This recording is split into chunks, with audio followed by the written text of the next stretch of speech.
Luto naman tayo ng tinolang tahong. Masustansya na, budget-friendly, at healthy pa. Maglagay po tayo ng mga 2 tablespoon na mantika sa ating kaldero. Lagay na din po natin ang ating luya.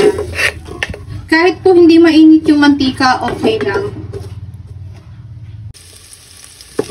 Saute lang po natin ng mga 1 minute, and ilagay na rin po natin ang ating bawang at sibuyas.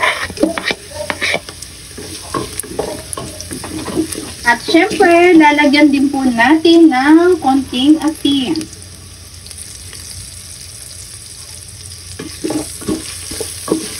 Mix well. Pag nag-aroma na po yung bawang, sibuyas, luya natin, isusunod na po natin ang ating tahong.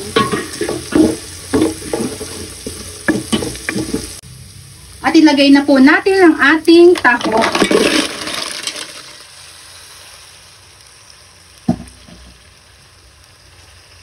Maglagay din po tayo ng black pepper, mga 1/4 teaspoon. Lagay din po tayo ng 2 tablespoon na patis. At lagay po natin ang pangalawang hugas ng bigas. Yan po ang gagawin nating sabaw, yung pinaghugasan ng bigas. Mga 1 liter po. And ating haluin at takpan. Maglagay po tayo ng isang siling pangsiga. At ilagay na rin po natin ang ating malunggay. Pwede rin po ang dahon ng sili.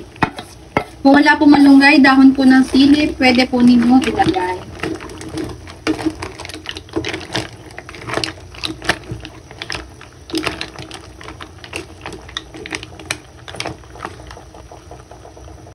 At luto na po ang ating tinolang tahong. Kain na po tayo.